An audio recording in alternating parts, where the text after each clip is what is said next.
What's up, everyone? My name is Derek Davis, and you're watching Young and Powerful Podcast. Um, Tonight, this is my first episode of the Community Impact uh, um, selection thing of my podcast, and tonight I will be interviewing uh, someone by the name of Jay Jones, and we will be discussing, going over some questions, and he will be discussing what he does and what he's all about. So, without further ado, I introduce you to Jay Jones. How you doing, Mr. Jones? What's going on, Derek? How you doing, brother? Give Um, a little backstory. Okay, go ahead. I'm doing good. I'm so glad you're joining me tonight, this Oh evening, yeah, rather. yeah. Thank you for having me. I know Pastor Lee connected us, and Pastor Lee, he's one of my leaders, and he good people. Yep, he is. He's a good. He's a mentor. Reverend Lee Antoine Lee is a mentor of mine. I take his opinion in stride. Yeah, that's what's up. That's what's up. I feel the same way. Yeah, yeah, yeah.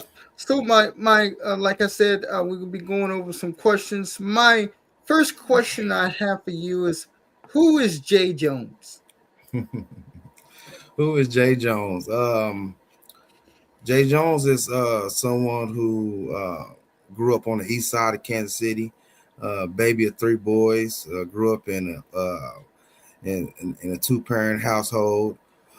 Graduate of Southeast High School, class of 2004.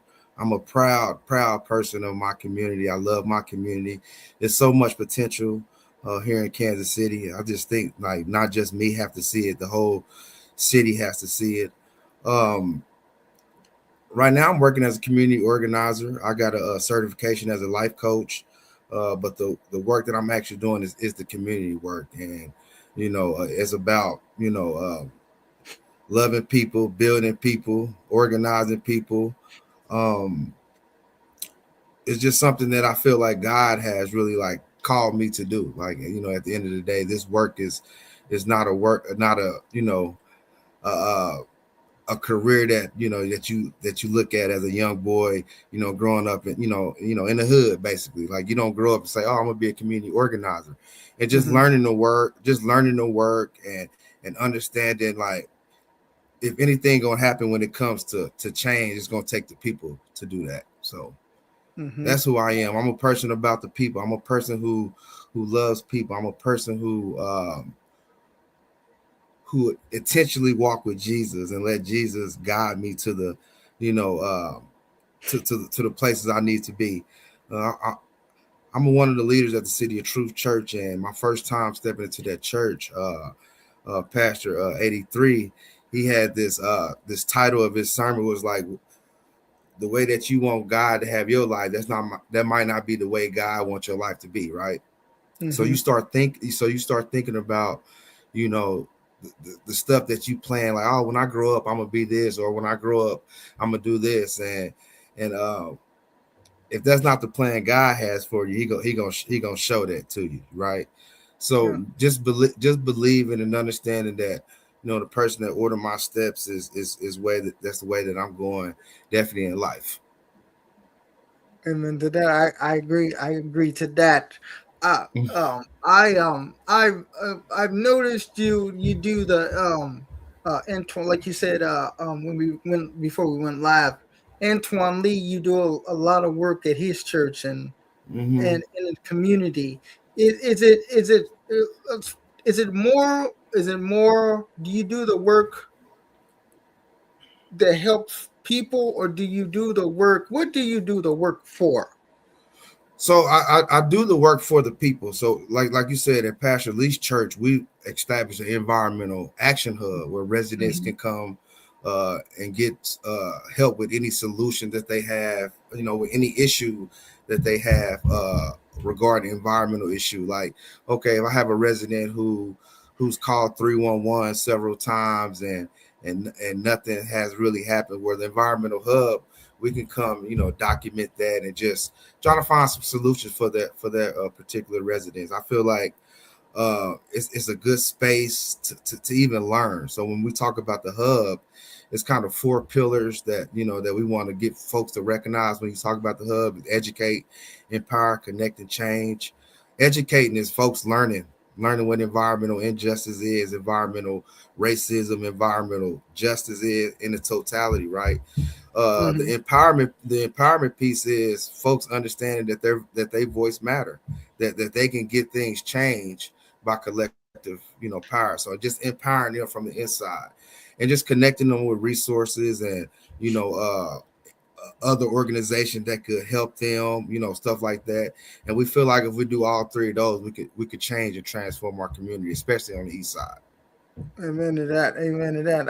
I worked with Antoine a couple of years ago with the historical Eastside Neighborhood Coalition, and one thing Uh-huh. he about one thing about him, he's about community work, and that you have to be committed to your community work and what you're doing and how you're doing it. Yeah. I always tell people that no one's coming to save you. Like you have Mm-hmm. to take pride in your own community. When you think about like air quality and stuff like that, yes, you can have some type of genetics that's going on through your family when it comes to like breathing, but Mm-hmm.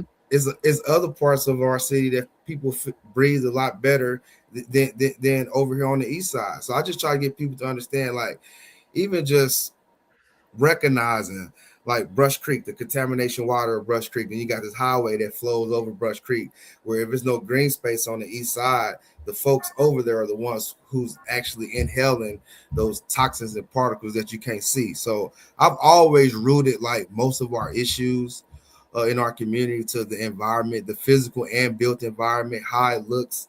When you come to like the vacant lots and the trash and stuff like that, like we should take some type of community effort in either figuring out the issue or just taking pride in where we live in, right? Mm-hmm. Mm-hmm. you know I would agree with that. Now, you answered when in previous discussion when we was talking. You explained to the viewers what you do, and I'm gonna skip over that. Who were your mentors growing up? so when I seen that when you asked me that question and sent me that question, I was reflecting. I was Mhm. reflecting because when you talk about mentors, you highlighting certain folks who kind of impacted your life. Like you highlight that's what the example of mentor is. And for me, it was several people. When you talk about coaches who believed in you and told you that you could be better and doing better. All my mentors kind of came from sports. Sports built me up. Definitely growing up in the 90s. Sports built me up.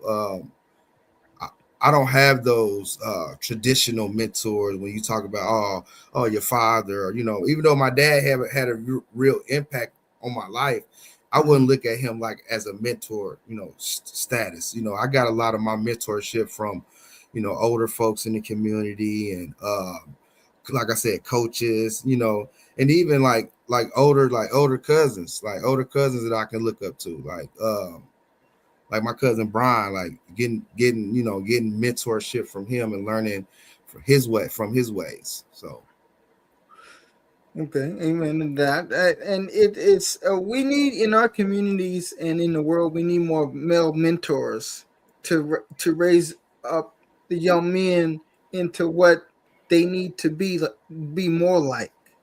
yeah, and I think with that is it comes with recognizing trauma, right? When you talk about uh being a male in the world where you already like judged, definitely a black male. Like I tell my son all the time, like you already got two strikes against you being a black male. Like you already judged, but Mm-hmm. you create your own identity. You create who you are. Even when you do that, people can still judge you, right? The wrong way. Um, Mentorship is important in our community. We have to believe in ourselves and believe that we can do it, right? Mm-hmm. I was blessed to actually have a therapist, to seek therapy and things like that. And I unpacked a lot of like childhood trauma and stuff that I dealt with, growing up that I've overlooked. Like, when it comes to like you realizing like you tell a story to your therapist and she unpack it, and you realizing like, oh, dang, the person that close to you is the one who hurt you the most. Like, Mhm. but you as someone who's growing, you prevent like the next generation of your family to go through that. So you build a different type of connection. Okay, connection. I like that word, connection. Yeah, yeah, Yep, yeah. connection. Okay. Now the next question is, what do you see yourself doing in the future? Woo! I'm still growing as a professional. I kind of started late in the work of a professional. Hmm. I grew up with the 9 to 5 warehouse mentality. Like that's like my dad. He did that type of work, and my grandpa did that type of work. So I kind of started off a little late in my career as a professional. I see myself either running a nonprofit, leading a Hmm. nonprofit, management. Uh, I also see myself staying community focused and community based. So the I don't have those dreams like I once did when I was a kid, right? Because I have testimony. So I let God really dictate like my future, right? Just trusting in him and believing in his plan for me. So Hmm.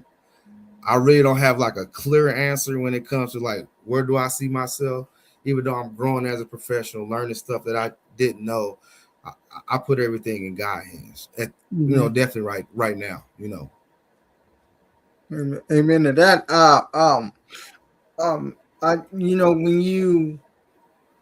When you talk about the future, it can be a scary thing to not know where you're going and what you see yourself doing.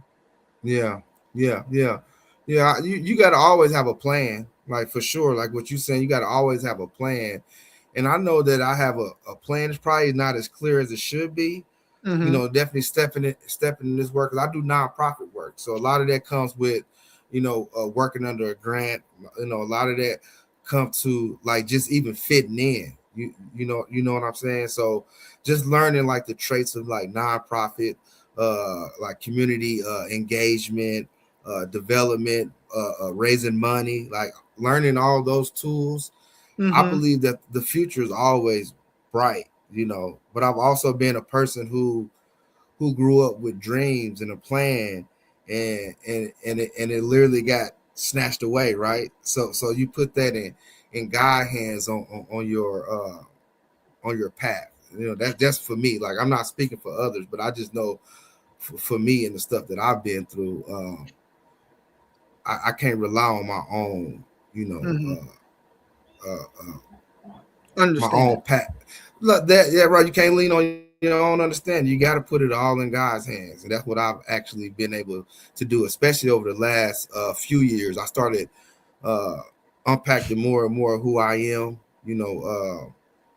as a person, being able to grow and develop certain relationships that I never thought that I had. Like I've never thought that I'd be as close to clergy and pastors like that I am now. And it's like Hmm. it's all dealing with the path of the work. You know what I'm saying? The work that I felt like God has called me to do, and just being intentional and faithful with those relationships.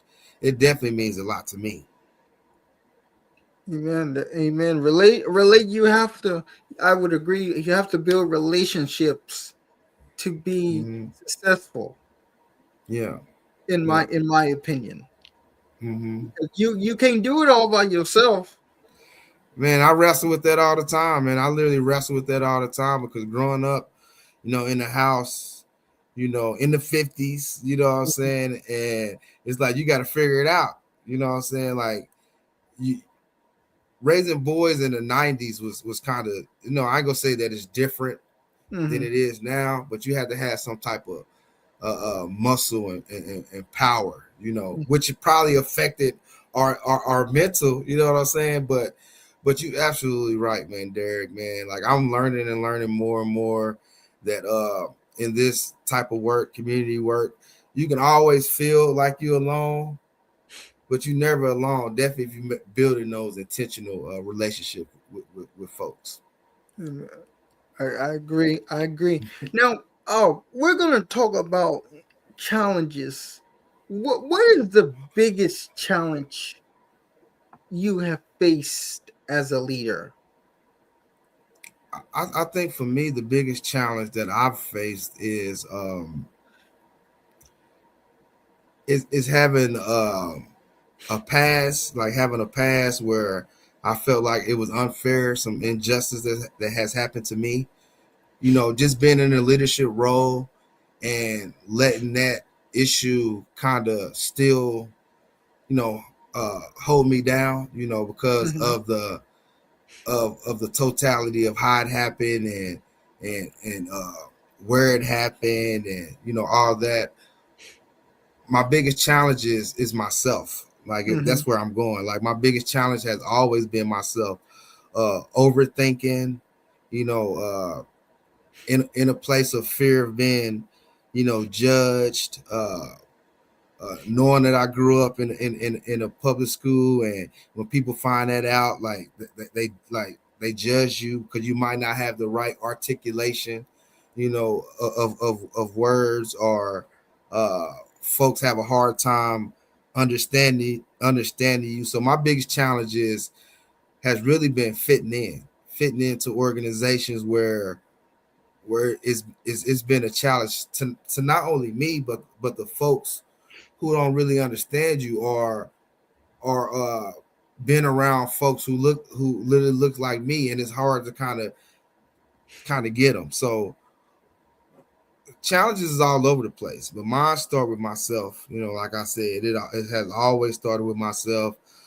Being someone who has always masked pain, right? Like Mm-hmm. I was a football player, and I was a decent football player, and it was always good, you know, on a Friday or a Saturday to put a helmet on and go out there and just like go crazy on the football field because you masking this pain Mm-hmm. that's inside you. Then after the game, it's the reality. It's like, dang, I can't mask this no more. So how do you deal with it? You know what I'm saying? So some people deal with it by making jokes. Some people deal with it by coping in a way that we all probably just don't agree with, if it's drugs or alcohol or you know something like that.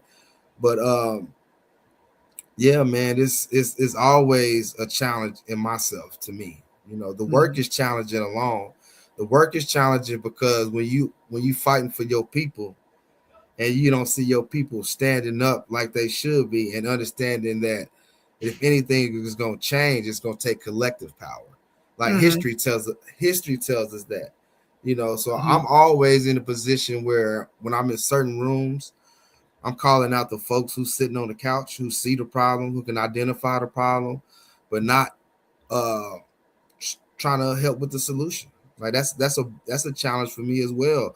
You know, going into places you know where you know there's issues arising, like going to neighborhood meetings, and you seeing all these neighbors complain or you know want to address some stuff that's happening in their community, and it's like where do you go? Like the city tells you one thing, you know what I'm saying, and you learning something else from somebody else.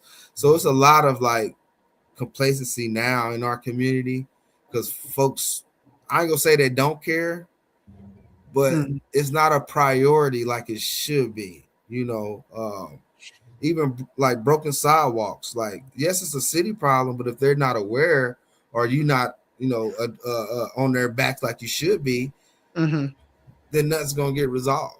So those are my challenges, man, that I've literally dealt with, like in the work, you know, personally, you know, personal challenges you overcome. You overcome personal challenges because you connect with the right people and you want to grow. It might not erases itself overnight, but it happens definitely if you stay intentional.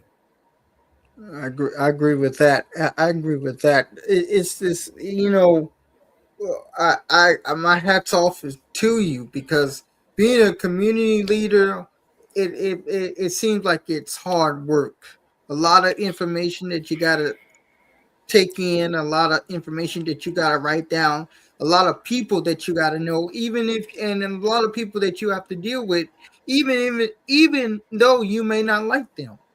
Yeah, yeah, yeah. Because at the end of the day, you can't go in there with the attitude of liking or disliking.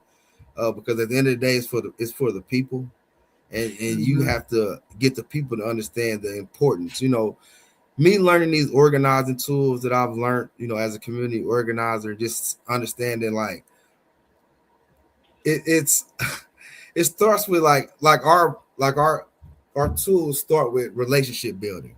You know what Mm-hmm. I'm saying? Understanding someone's self-interest. Like you're not going out there just picking people.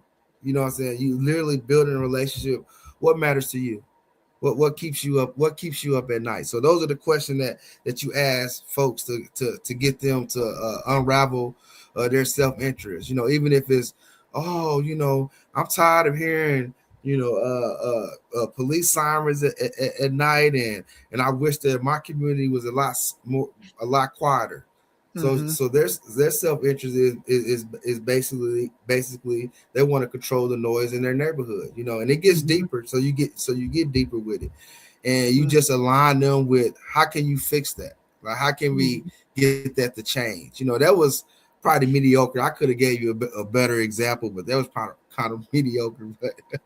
But you Mm-hmm. know, Mm-hmm. I agree with you with that. I yeah. agree with you 1,000%. Now, what is what is a what is one mistake you see leaders making more frequently than others, in your opinion? Um, that's a real tough question for my work Mm-hmm. because my job as an organizer is to build leaders. You know, Okay. if you, and now if a leader is not landing it like they should, it's literally on the Mm-hmm. organizer. So you put it on me or Mm-hmm. the organizer because they're not prepared uh, properly, right?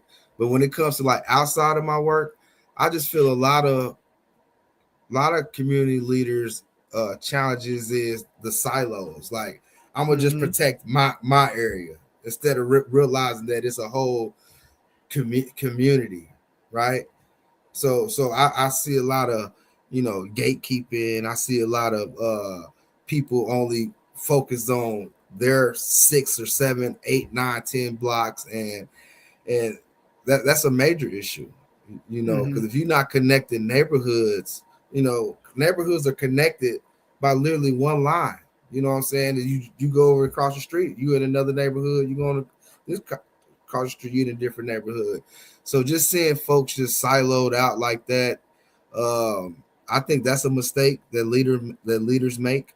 You know, I feel like uh, you can't be in it for yourself. You know, you can't be. You have to. Your whole narrative have to be for the people. Okay. You see Amen. what I'm I saying? Like agree. it has to be loving the people, man. It has to be what is your vision for the people?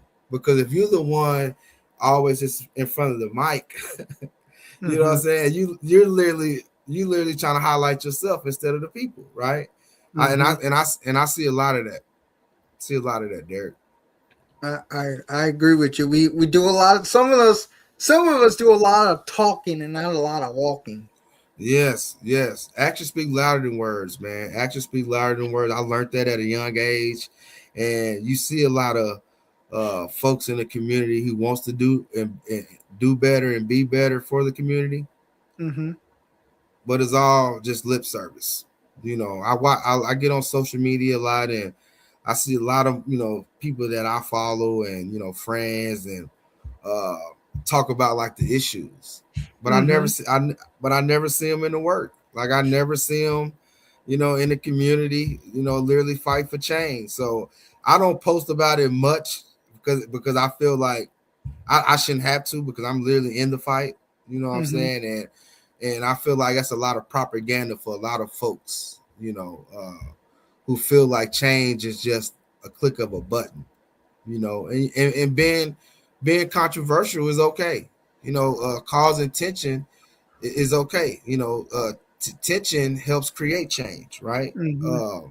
So when you don't agree with a policy or you don't agree with an issue or ordinance, it's your job to speak up. Or the same thing is going to happen over and over and over and over again. So Mm-hmm. if you don't speak up on it, nothing's going to happen. I agree. I agree. Speak up. Make your voices heard. Yes, nah, Speak for up. sure. I think that's our. I think that's some of our problem today. We don't speak up. We like to let it happen and then we speak up, but then it's too late. Yeah, yeah, yeah. Yep. That's So. and that's our job as believers, man. And we believe and follow God, but the next step is community. How do we build our community up? and, Mm-hmm. and you can't just go to church on Sundays and listen to the word and consume that and not putting your feet on the ground, doing the work in the community. And I'm not just talking about food pantries or you know what I'm saying. I'm not just talking about. I'm talking about legit like policy and issue changes, like get Mm-hmm. get into work, get into work. And I'm gonna throw a plug real quick for the viewers. April 13th, we're starting our issue and action night at Linwood United Church. We have Mm-hmm. environmental justice. We have Brush Creek Task Force. We have our Voices Task Force of formerly incarcerated folks who's working on policy issues. We have an education task force as well. And I'm inviting folks to get involved with the work. So I just wanted to plug that in real quick. Okay. Good. Good. Good. I like that. Continue to plug. Continue to plug. Yep. Mm-hmm. Yep. Yep. So my last question that I have for you is, how can we make our city more financially resilient? Hmm. To me, to me personally, is investing in those communities that's been disinvested in. Mm-hmm. It's highlighting financial literacy. Something that I didn't learn. What I'm saying, till I was an adult, and I'm still struggling with. Right. So you Mm-hmm. so building those types of courses where folks understand their finances, uh, community led projects where the community members have a say so, like those things right there. I feel like could make our city more financially resilient. The folks that's the most impacted, letting them drive change. And we know to, to the wealth gap is so far when it comes to wealthy and poverty, right? Mm-hmm. And until the wealth gap evens out, which I never see happening, right? Mm-hmm. There's really nothing that's going to change when it comes to the distance between the wealth and the rich and the poor, right? Mm-hmm. But it's up to the people to demand, literally to demand to know more or to Mm-hmm. be educated. Like, okay, how can we rally or organize folks to demand that our school districts put this as a part of their curriculum for our students or for our kids to learn? Organizing those type of things to learn more about debt and credit. Like, I remember when I was graduating from high school, I got all these credit cards. Like, I'm 18 years old, got all these credit cards, and I wasn't warned. Not I didn't take advantage of them, but I had one credit card that I filled out. It was $300, my very first credit card. I Mm-hmm. maxed that out in like 2 months. And it was a trick in the system. The system creates the depth and and the stuff that we literally get to. But our city has to literally uh get residents involved, Derek. They have to, get residents to even if it's buyback programs or programs for folks that's low income. Let them Mm-hmm. drive the change. Let them drive the change. If there's a way that we can develop a system where we're giving out uh coupons for folks who literally qualifies, you know, for a subsidy or something like that. That could help build financial resiliency in our city as well. It's a lot of stuff. Like, you can't just pinpoint one thing or two things, but financial literacy is something that I feel should be duly injected into our public school systems. Just because I'm a product of it. I would agree. No, I would agree that we need to be more. We need to put it back into the community. We need to put more money back into the community. Yes, we do. Yeah. Yes. Now, even if it's having more, like planting more fruit gardens, or more even create more gardens, community gardens for folks in our high income, low income area, disinvested areas. That'd be huge. Definitely if it's maintained well. Definitely if it's structured purposefully. I feel like it's definitely could be a game changer in our community.